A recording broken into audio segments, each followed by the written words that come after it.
Hey guys, welcome to school and college. अभी हम आपके लिए लाए हैं क्लास 6 का चैप्टर फर्स्ट ज्योग्राफी। और इस ज्योग्राफी चैप्टर में आपके सामने मैं क्वेश्चन रिप्रेजेंट करूंगा एमसीक्यू के फॉर्म में, मल्टीपल चॉइस क्वेश्चन के फॉर्म में, ताकि आपके जो भी एग्ज़ाम है, चाहे वो कॉम्पिटिटिव एग्ज़ाम हो, चाहे वो एग्ज़ाम के पॉइंट ऑफ व्यू से आप तैयार कर रहे हो, चाहे वो क्लास 6 के बच्चे हों या फिर कोई कॉम्पिटिटिव एग्ज़ाम के कैंडिडेट एस्पिरेंट हो, तो उनके लिए फ़ायदेमंद है। देखिए, आपके सामने सबसे पहले तो बुक में दिखा देता हूँ। ये देखिए, ये जो बुक है और क्लास 6 की बुक है, और क्लास 6 की बुक का चैप्टर फर्स्ट है the earth in the solar system. ये आप देख रहे होंगे, ठीक है। इसमें कोई भी ऐसे possible MCQ multiple choice question नहीं छोड़े गए हैं जो आ सकते हैं। तो इसमें जितने पॉसिबल मल्टीपल चॉइस क्वेश्चन या पॉसिबल ऑब्जेक्टिव क्वेश्चन हो सकते थे, सभी को एड्रेस किया गया है, ठीक है। तो ये तो मैंने आपको दिखाया कि हमने इसे ले लिया है। अब मैं आपको वो दिखा देता हूँ कि जो हमने तैयार कर रखा है, ठीक है। तो चलिए शुरू करते हैं। देखिए, यहाँ से सबसे पहला क्वेश्चन आपको दिख रहा है कि the full moon night is, option में लिखा हुआ है अमावस्या, पूर्णिमा, fourth night and none of these. जो फुल मून नाइट है बेसिकली उसे कहते क्या है? देखिए, अमावस्या जो है ना, वो दरअसल उसमें चांद आपको दिखता नहीं है, ठीक है। वो जब मंथ का शुरुआती टाइम होता है, यानी कि जब चांद एकदम मंथ शुरू है और चांद निकल रहा है, यानी कि पहली नाइट है चांद की, वो आपको दिखेगा ही नहीं। तो ये फुल मून तो होगा ही नहीं, ठीक है। इसमें चांद विजिबल ही नहीं होता है, ठीक है। इतना पतला होता है, बारीक होता है।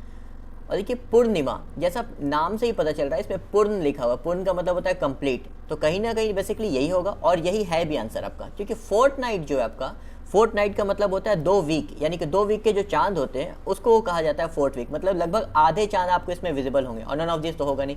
तो इसमें आपका जो आंसर होगा वो पूर्णिमा होगा। इसका मतलब आपको क्या समझ में आया? Full moon night is called Purnima, ठीक है। ये याद रखेंगे आप, पूर्णिमा क्या है? फुल मून नाइट है, ठीक है। आगे बढ़ते हैं। क्वेश्चन नंबर सेकेंड, क्या लिखा हुआ है?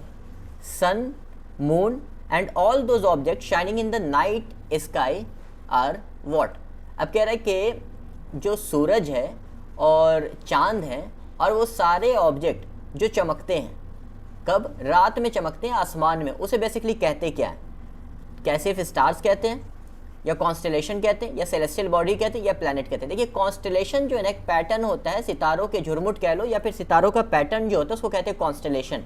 तो ये तो नहीं होगा। स्टार्स तो एक सिंगल बॉडी के बारे में बात हो रही है, या फिर स्टार्स बहुत सारे स्टार्स है तो सिर्फ स्टार्स की बात हो रही है। तो ऐसा नहीं कि सिर्फ स्टार्स ही शाइन करते हैं आसमान में, मून भी शाइन करते हैं, भले से बेसिकली उनके पास अपनी रोशनी नहीं हो, लेकिन प्लैनेट भी शाइन करते हैं, ठीक है। सेलेस्टियल बॉडी, तो देखिए सेलेस्टियल बॉडी आपका करेक्ट आंसर होगा, ठीक है। सेलेस्टियल बॉडी यानी कि वो प्लैनेट जो शाइन करते हैं, वो स्टार जो शाइन करते हैं, वो मून जो शाइन करते हैं, सभी को क्या कहते हैं? सेलेस्टियल बॉडी कहते हैं। It means suns, moons and all those objects shining in the sky in the night sky are called what? Celestial body। जिसका करेक्ट आंसर होगा सेलेस्टियल बॉडी। आगे की तरफ बढ़ते हैं। देखिए, क्वेश्चन नंबर थर्ड में लिखा हुआ है pattern formed by different group of stars. देखिए, जो स्टार हैं, सितारे हैं, उनके अलग बहुत सारे ग्रुप हैं, ठीक है। डिफरेंट ग्रुप्स हैं, यानी कि बहुत सारे सितारे मिलकर एक पैटर्न फॉर्म करते हैं, ठीक है। अलग अलग पैटर्न फॉर्म करते हैं। उन पैटर्न को क्या कहते हैं हम? तो उन पैटर्न को हम कहते हैं कॉन्स्टेलेशन। बेसिकली कॉन्स्टेलेशन क्या है? सितारों का ग्रुप है, स्टार्स के ग्रुप है जो एक पैटर्न फॉर्म करते हैं, ठीक है। स्टार्स तो अलग से सिर्फ होगा नहीं, सिंगल है ना। और ऑर्बिट भी नहीं होगा। ऑर्बिट तो एक पाथ है, एक रास्ता है जिसके अलॉन्ग मूवमेंट होती है कोई भी सेलेस्टियल बॉडी की, ठीक है। अब देखिए, सेलेस्टियल बॉडी तो हमने ऊपर में देख लिया, सेलेस्टियल बॉडी तो होगा नहीं, क्योंकि सेलेस्टियल बॉडी वो बॉडी है जो आसमान में चमकते हैं, उनको कहते हैं सेलेस्टियल बॉडी। तो कॉन्स्टेलेशन है, कॉन्स्टेलेशन आंसर आपका कॉन्स्टेलेशन है। Pattern formed by different groups of stars is called constellation, याद रखेंगे। अब देखिए, नेक्स्ट क्वेश्चन क्या है? Which of the following is the example of constellation? इनमें से कौन से एग्जाम्पल है कॉन्स्टेलेशन के? कॉन्स्टेलेशन का क्या मतलब है?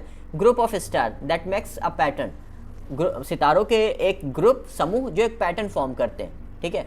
तो यहाँ पर आपका पोल स्टार तो एक ही स्टार है जो नॉर्थ डायरेक्शन की तरफ इंडिकेट करता है, या यूँ कहें कि जिस तरफ वो रहता है वो नॉर्थ डायरेक्शन होता है।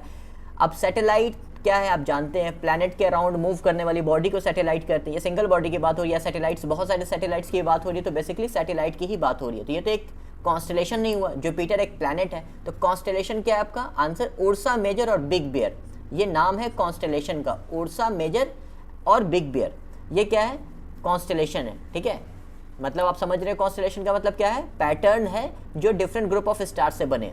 आगे देखते हैं क्वेश्चन नंबर 5, कह रहा है the pole star indicates the direction to the, देखिए ऊपर में ही हम पढ़ चुके हैं कि पोल स्टार जो होता है किस डायरेक्शन की तरफ होता है, या फिर वो जहां पर होता है वो किस डायरेक्शन को इंडिकेट कर रहा होता है, तो वो नॉर्थ डायरेक्शन को इंडिकेट कर रहा होता है, ठीक है। The pole star indicates the direction to the north, ठीक है, नॉर्थ डायरेक्शन हम याद रखेंगे। आगे, most easily recognisable constellation is a part of Ursa Major constellation. देखिए एक हमने कॉन्स्टेलेशन देखा ऊपर में, उसका नाम क्या था, उर्सा मेजर, और बिग बियर भी इसी को कहते हैं, उर्सा मेजर कॉन्स्टेलेशन, ठीक है। उर्सा मेजर कॉन्स्टेलेशन की पहचान आप कैसे करेंगे, ठीक है। Most easily recognisable constellation is a part of Ursa Major constellation, कह रहा है उर्सा मेजर कॉन्स्टेलेशन का एक हिस्सा है जो आसानी से आप पहचान सकते हैं। वो बेसिकली 7 सितारों का एक ग्रुप होता है जिसको हम लोग कहते हैं सप्तर्षि, ठीक है। तो सप्तर्षि क्या है, एक पार्ट है किसका, उर्सा मेजर कॉन्स्टेलेशन का, ठीक है। सप्तर्षि क्या है, एक पार्ट है किस कॉन्स्टेलेशन का, उर्सा मेजर कॉन्स्टेलेशन का, याद रखेंगे आप, ठीक है। आगे, celestial bodies that do not have their own heat and light and revolve around stars, कह रहा सेलेस्टियल बॉडी तो है, यानी कि स्काई में होते हैं, आसमान में होते हैं, चमकते भी होंगे, सेलेस्टियल बॉडी है, have their do not have their own heat and light, उनके पास अपनी खुद की रोशनी नहीं होती, और वो रिवॉल्व करते हैं किसके अराउंड, स्टार्स के अराउंड रिवॉल्व करते हैं। तो हमें मालूम है स्टार्स के अराउंड जो रिवॉल्यूशन होता है वो कौन करता है, प्लैनेट करते हैं, ठीक है। तो प्लैनेट हो सकता है, देखिए स्टार तो खुद इटसेल्फ तो होगा नहीं, स्टार तो नहीं होगा ना, क्योंकि इनके पास अपनी खुद की रोशनी होती है। लेकिन ऊपर में क्या कह रहा है कि do not have their own heat and light, और स्टार जो है आपके स्टार के अराउंड रिवॉल्व भी नहीं करता, तो आंसर क्या होगा, प्लैनेट होगा। सैटेलाइट क्यों नहीं होगा, सैटेलाइट इसलिए नहीं होगा क्योंकि ये स्टार के अराउंड रिवॉल्व नहीं करते हैं, वो किसके अराउंड रिवॉल्व करते हैं, वो प्लैनेट के अराउंड रिवॉल्व करते हैं। और कॉन्स्टेलेशन हम जानते हैं, ऊपर में देख लिया कॉन्स्टेलेशन क्या है, ठीक है, ग्रुप ऑफ स्टार्स है जो पैटर्न फॉर्म करते हैं। तो इसका आंसर क्या होगा, प्लैनेट होगा, जिनके पास अपनी खुद की रोशनी नहीं होती, लेकिन वो चक्कर लगाते हैं चारों तरफ सितारे के, और सितारे की रोशनी को ही रिफ्लेक्ट करते हैं, जिसकी वजह से ये विजिबल हो पाते हैं या इनकी रोशनी हमें दिख पाती है, ठीक है। आगे देखते हैं नेक्स्ट क्वेश्चन, क्वेश्चन नंबर 8, कह रहा है which of the following planet that does not have rings, कह रहा है कौन से प्लैनेट को रिंग नहीं होता है। आप देखेंगे कुछ प्लैनेट ऐसे होते हैं जिनके चारों तरफ क्या होते हैं, रिंग होते हैं, रिंग फॉर्म कर रहे होते हैं, ठीक है।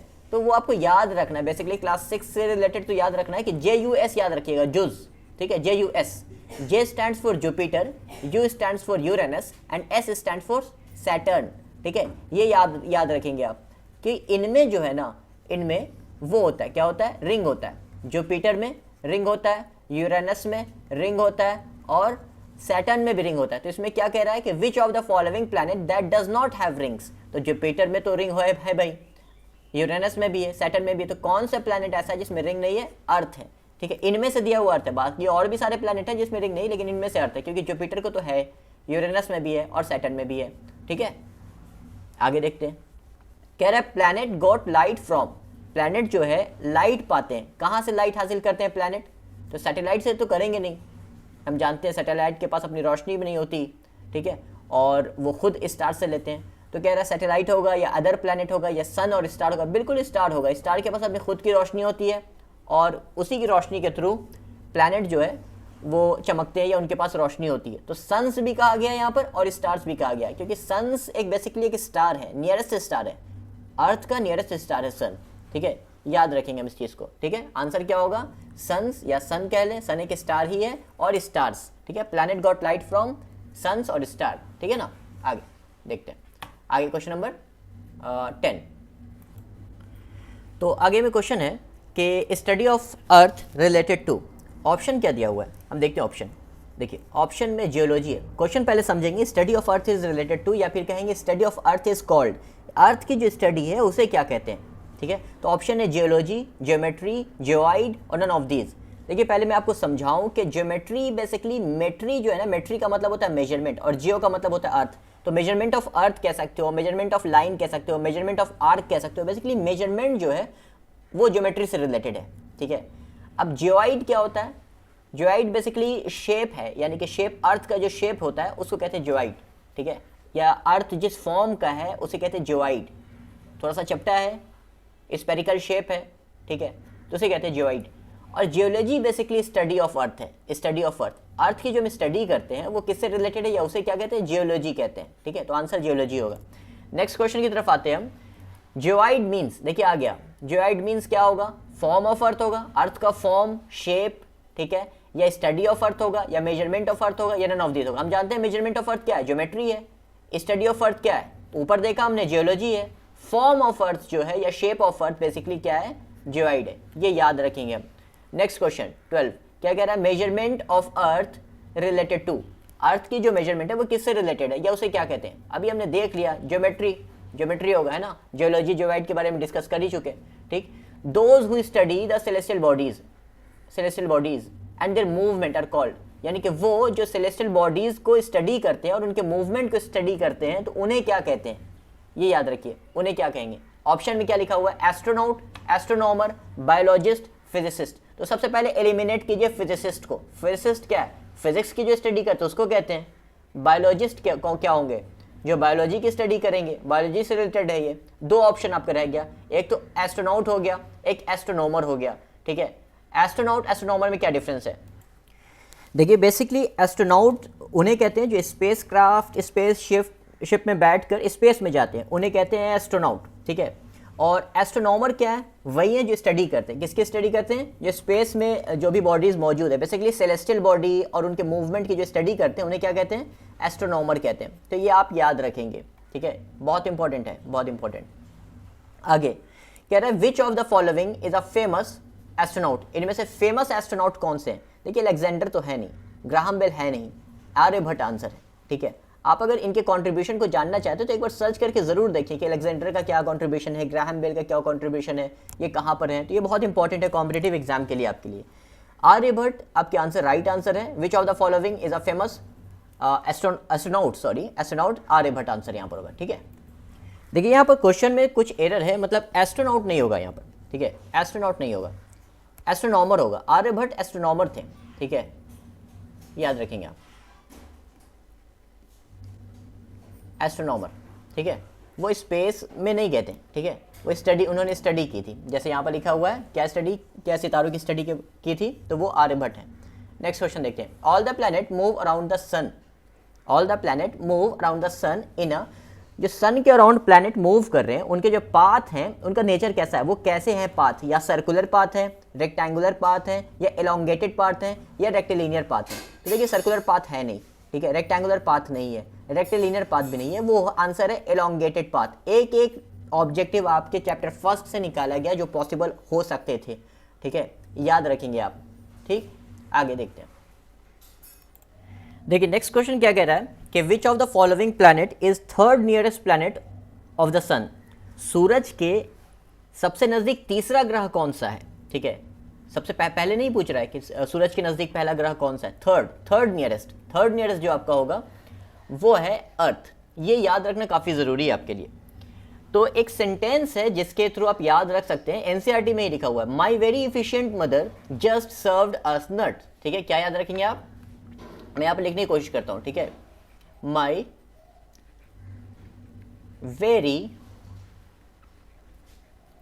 efficient mother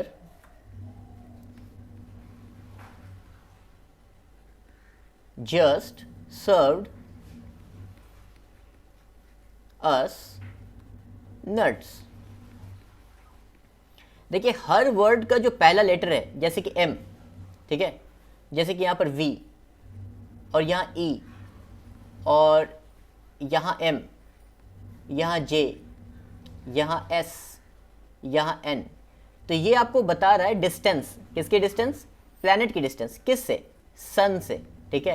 तो सन से जस्ट नजदीक ग्रह, नजदीक प्लैनेट कौन सा है, M स्टैंड्स फॉर, आप याद रखेंगे, ठीक है, मरकरी, ठीक है। उसके बाद फिर वेनस, फिर थर्ड में आपका अर्थ, ठीक है, फिर आप याद रखेंगे अकॉर्डिंगली, आप नाम के अकॉर्डिंग याद रखेंगे सब कुछ, ठीक है। अब यहाँ पर नेक्स्ट M है, ये है आपका मार्स, और J stands for Jupiter, S stand for Saturn. तो इस तरह से आप चीज़ों को याद रखें, और यहाँ N स्टैंड्स फॉर नेपच्यून, याद रखेंगे आप, ठीक है। आगे बढ़ते हैं हम नेक्स्ट क्वेश्चन की तरफ। क्या लिखा हुआ है, distance of the sun from the earth, यानी कि अर्थ से आपकी जो पृथ्वी है उससे जो सूरज है सन, इसके बीच का डिस्टेंस कितना है। ठीक है, तो ये तो फैक्ट है, डेटा आपको याद रखना पड़ेगा एनसीईआरटी से। ठीक है, कुछ ऑप्शंस लिखे हुए हैं। ठीक है, 3,84,400 kilometre, 150 million kilometre, 60 million kilometre, 163 million kilometre. इसका करेक्ट आंसर जो है वो है 150 मिलियन किलोमीटर, आप याद रखेंगे। नेक्स्ट क्वेश्चन है, planet move around the sun in a fixed path, these path are called what. देखिए, प्लैनेट जो है वो सन के अराउंड या स्टार्स, कुछ प्लैनेट जो है स्टार्स के अराउंड मूव करते रहते हैं। ठीक है, तो जो एक फिक्स्ड पाथ में मूव करते हैं, वो फिक्स्ड पाथ बेसिकली क्या कहलाते हैं, ऑर्बिट, पैसेज, सर्कुलर पाथ या नन ऑफ दीज, तो ये कहलाते हैं ऑर्बिट, याद रखेंगे आप। ठीक है, नेक्स्ट क्वेश्चन की तरफ बढ़ते हैं हम। क्वेश्चन नंबर 19 कह रहा है, the planet as the earth's twins, जो अर्थ का जुड़वां प्लैनेट है, मतलब वो प्लैनेट जो अर्थ की तरह बेसिकली सिमिलर ही लगता है, उस प्लैनेट को क्या कहते हैं या उसका क्या नाम है, कौन सा प्लैनेट अर्थ की तरह सिमिलर लगता है या उसका ट्विंस है। ठीक है, तो जुपिटर, सैटर्न, वीनस, मार्स, इसका करेक्ट आंसर आपका वीनस होगा। ठीक है, याद रखेंगे आप बिल्कुल।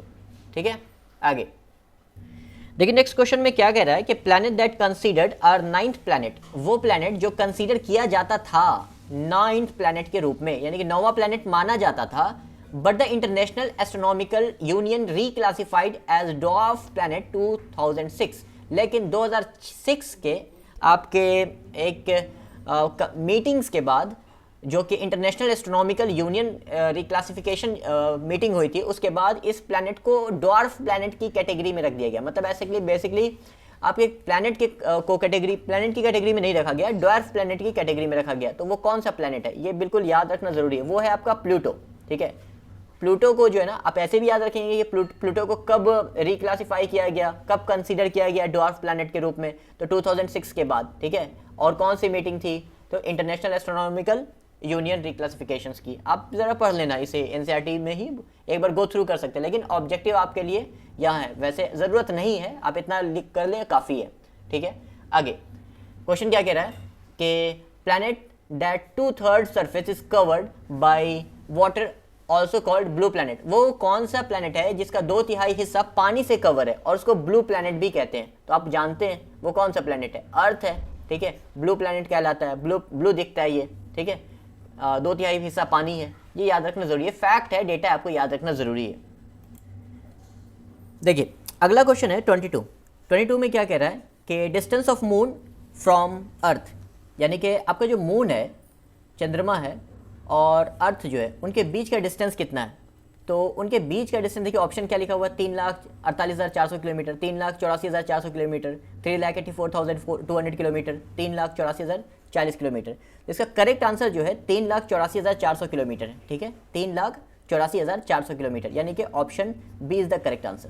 ठीक है, डिस्टेंस ये है किलोमीटर में, किसके बीच का डिस्टेंस, मून और अर्थ के बीच का डिस्टेंस। आगे नेक्स्ट क्वेश्चन देखिए, कह रहा है मून्स जो है, moons is earth only satellite, जो अर्थ है ना, अर्थ, इसके चारों तरफ जो बॉडी घूम रही है वो चांद है जो चक्कर लगा रहा है अर्थ के चारों तरफ। ठीक है, अब ये सैटेलाइट कहलाता है, वो बॉडी जो प्लैनेट के अराउंड रिवॉल्व करती रहती है वो सैटेलाइट कहलाती है। तो मून जो है ओनली एकमात्र सैटेलाइट है, नेचुरल सैटेलाइट, जो कि अर्थ का है। ठीक है, अब इसके डायमीटर क्या है, उसके डायमीटर क्या है, यानी कि डायमीटर आप समझ रहे हैं, यहाँ से आता है हिस्सा। ठीक है, ये डिस्टेंस, ये क्या है, ये जो है 1/4 ऑफ द अर्थ है, यानी कि अर्थ का जो डायमीटर है इसका 1/4 है, अर्थ का जो डायमीटर है उसका 1/4 है, तो 1/4 ऑफ द अर्थ, याद रखेंगे, डेटा है, फैक्ट है, याद रखना जरूरी है। ठीक है, आगे देखते हैं, the moon moves around the earth is how many days and takes exactly same time to complete one spin. देखिए, जो चांद है ना, जो मून है, ये रिवोल्यूशन, याद रखेंगे आप, और रोटेशन दोनों होने में एक सा ही दिन लेता है, यानी कि वो आंसर है 27 डेज। 27 दिन में ये अपना एक रोटेशन भी कंप्लीट करता है, 27 दिन में वो अपना एक रिवोल्यूशन भी कंप्लीट करता है, यानी कि 27 दिन में ही ये पूरा चक्कर काट देता है पृथ्वी का चारों तरफ का, और 27 दिन में ये अपने एक्सिस पर रोटेट भी करता है, पूरा कंप्लीट रोटेशन। ठीक है, याद रखेंगे आप, इंपॉर्टेंट है। देखिए, नेक्स्ट क्वेश्चन क्या कह रहा है कि स्पीड ऑफ लाइट, लाइट की स्पीड के बारे में बात हुई है, तो लाइट की स्पीड आप याद लगे 3 लाख किलोमीटर पर सेकेंड है। एक सेकेंड में लाइट जो ट्रैवल करता है वो 3 लाख किलोमीटर कवर कर लेता है एक सेकेंड में। ठीक है, तो याद रखना जरूरी है आपका।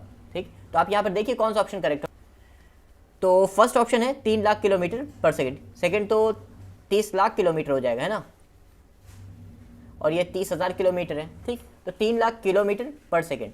यहाँ पर देखिए मीटर पर सेकेंड, ये तो गलत है। आगे देखते हैं, Neil Armstrong was the first man to step on surface of the moon on. देखिए नील आर्मस्ट्रॉन्ग के बारे में बात हो रही है कि ये पहले इंसान थे जिन्होंने कदम रखा था चांद के सरफेस पर, ठीक है। लेकिन कब रखा था, ये एक फैक्ट है, इंटरेस्टिंग फैक्ट है, एनसीईआरटी में क्लास 6 के ज्योग्राफी फर्स्ट चैप्टर में दिया हुआ है, आपको याद रखना है। वो दिन था 21 जुलाई 1969, ठीक है, 21 जुलाई 1969, ये फर्स्ट ऑप्शन, ठीक है, first option is the correct option, ठीक है, याद रखेंगे आप। आगे देखिए फिर से सेलेस्टियल बॉडी की बात हो रही है, एक celestial body that moves around the planet, जो प्लैनेट के अराउंड मूव करती है। देखिए प्लैनेट इटसेल्फ मूव करता है किसके अराउंड, स्टार के अराउंड, ठीक है। तो प्लैनेट के अराउंड मूव करने वाली जो बॉडी है उसे क्या कहते हैं, सैटेलाइट कहते हैं। जैसा हमने देखा था अभी कि moon is the only satellite of the earth, ठीक है। और वैसे कई सारे आर्टिफिशियल मैनमेड सैटेलाइट भी होते हैं इन्फॉर्मेशन गैदर करने के लिए, ठीक है। आगे हम बढ़ते हैं। अब यहाँ पर है क्या, which of the following are not an Indian satellite. Option जो दिया हुआ है इनमें से कौन इंडियन सैटेलाइट नहीं है। ऑप्शन में क्या है, इनसैट, IRS, एरियल, एडुसैट। तो अब जब आप देखेंगे एनसीईआरटी की बुक खोलेंगे तो देखेंगे इनसैट आपका कौन सा है, इंडियन सैटेलाइट है, ठीक है। और सेकंड जो है IRS, ये भी इंडियन सैटेलाइट है, ठीक। एडुसैट ये भी इंडियन सैटेलाइट है। एरियल जो है ना वो इंडियन सैटेलाइट नहीं है सैटेलाइट लेकिन इंडियन सैटेलाइट नहीं है। आप सर्च करेंगे तो शायद अमेरिका वगैरह का है, लेकिन ये आंसर आपका सही नहीं है। क्या बोल रहा है कि इनमें से कौन जो है ना इंडियन सैटेलाइट नहीं है, ठीक है। आगे नेक्स्ट क्वेश्चन की तरफ बढ़ते हैं, क्वेश्चन नंबर 29। क्वेश्चन पढ़ें आप भी एक बार। देखिए नेक्स्ट क्वेश्चन क्या है, 29 क्वेश्चन कह रहा है asteroid move around the sun. Asteroid जो है सन के अराउंड मूव करते रहते हैं and they found between the orbit. और वो सन के अराउंड तो मूव करते हैं लेकिन वो किसके ऑर्बिट के बीच में पाए जाते हैं। कुछ ऑप्शन है, Mars and Jupiter, Saturn and Jupiter, earth and Venus and none of these. इसका करेक्ट आंसर जो है, करेक्ट ऑप्शन जो है मार्स और जुपिटर है। याद रखेंगे आप, इंपॉर्टेंट है, ठीक है। मार्स और जुपिटर जो है आपके इसी के ऑर्बिट के बीच में क्या मूव करते रहते हैं, एस्ट्रॉइड मूव करते रहते हैं। आगे क्वेश्चन है, which of the following makes the universe. इनमें से कौन से जो है यूनिवर्स को फॉर्म करते हैं, ठीक है। मिलियंस ऑफ गैलेक्सीज या Jupiter's, millions of planet and stars. इसका करेक्ट आंसर जो है मिलियंस ऑफ गैलेक्सीज है, ठीक है, याद रखेंगे आप। देखिए इससे पहले की भी क्वेश्चन में कुछ टर्म अगर आपको समझ में नहीं आए तो उसे आप सर्च करें, देखें, ठीक है, ताकि आपके इन्फॉर्मेशन जो है नॉलेज में थोड़ा इजाफा हो जाए, ठीक है। कि एस्ट्रॉइड क्या है, स्टार्स, प्लैनेट, सैटेलाइट के अलावा छोटी कुछ बॉडीज होती है उसे कहते हैं एस्ट्रॉइड्स, ठीक। आगे ये तो हो गया। What is called a cluster of millions of stars shining white in the starry sky, ठीक है। कह रहा है कि what is a cluster of millions of star. Millions of star के जो क्लस्टर हैं जो शाइन करते हैं आसमान में और वाइट शाइन करते हैं, दूधिया कलर वाइट शाइन, ठीक है। तो वो क्या है, starry sky. What is called, उसे कहते क्या है, तो सैटेलाइट तो कहते नहीं, प्लैनेट कहते नहीं, अर्थ कहते नहीं। क्लस्टर ऑफ स्टार्स जो है, cluster of millions of star जो है उसे कहते हैं गैलेक्सी। और बेसिकली हमारी एक ही गैलेक्सी का नाम दिया हुआ है, हमारी गैलेक्सी है ये मिल्की वे गैलेक्सी, ठीक है, याद रखना आप। आगे the small pieces of rocks which move around the sun are called, ठीक है। सन के अराउंड जो मूव करते रहते हैं स्मॉल पीसेज ऑफ रॉक्स उसे क्या कहते हैं, याद रखिएगा। स्मॉल पीसेज ऑफ रॉक्स हैं जो सन के अराउंड मूव करते रहते हैं, तो वो है आपके मेटेरॉइड्स, ठीक है, मेटेरॉइड्स, याद रखिएगा। स्मॉल पीसेज ऑफ रॉक होते हैं जो सन के अराउंड मूव करते रहते हैं। The earth is called blue planet because of the presence of, earth को, पृथ्वी को ब्लू प्लैनेट कहते हैं। क्यों कहते हैं ब्लू प्लैनेट, मेरे ख्याल से आपको मालूम होगा। क्या ब्लू रॉक की वजह से कहते हैं, एयर की वजह से कहते हैं, माउंटेन की वजह से कहते हैं, या प्रेजेंस ऑफ वाटर की वजह से कहते हैं। ये प्रेजेंस ऑफ वाटर की वजह से कहते हैं, 2/3 पानी है और इसमें जो समंदर का पानी है ये ब्लू वाटर की वजह से आपको ये अर्थ जो है ब्लू अपीयर होता है, ठीक है। तो water, due to presence of water the earth is called blue planet. Next question, the earth is called blue planet due to, अब आगे फिर से आया अर्थ जो है, अच्छा यहाँ पर ब्लू प्लैनेट नहीं होना चाहिए, यहाँ पर जो ऑप्शंस है ना वो ब्लू प्लैनेट नहीं होना चाहिए, ये ऑप्शन ब्लू प्लैनेट नहीं होगा, यहाँ पर जो है आपका यूनिक प्लैनेट होगा। ये क्वेश्चन करेक्ट जो है यूनिक प्लैनेट होगा, यूनिक प्लैनेट, ठीक है। अर्थ को यूनिक प्लैनेट कहते हैं। The earth is called unique planet due to presence of air and water, neither too hot not too cold, oxygen, all of the above. Correct answer जो होगा all of the above होगा। देखिए अर्थ को blue planet भी कहते हैं लेकिन किसके प्रेजेंस की वजह से, वाटर के प्रेजेंस की वजह से। ये हमने ऊपर में 33 में देख लिया। अब नेक्स्ट क्वेश्चन जो है ना ये यूनिक प्लैनेट की बात हो रही है। यूनिक क्यों कहते हैं, अर्थ यूनिक क्यों है, क्योंकि यहाँ पर एयर भी मौजूद है और पानी भी मौजूद है। ये ज़्यादा ना ही गर्म है ना ही ज़्यादा ठंडा है प्लैनेट। इसके अंदर क्या है, प्रेजेंस क्या है, ऑक्सीजन मौजूद है जो लाइफ सपोर्टिंग गैस है, ठीक है, तो ये अर्थ को यूनिक बनाता है बेसिकली, यानी कि जो भी सर्वाइवल के लिए फैक्टर है वो सब कुछ प्रेजेंट है यहाँ पर। ठीक है, तो इतना ही था अभी के न्यूमेरिकल्स में, ये पॉसिबल थे, तो अभी के लिए इतना ही। Thank you so much. Next video में नेक्स्ट चैप्टर हम लोग करेंगे।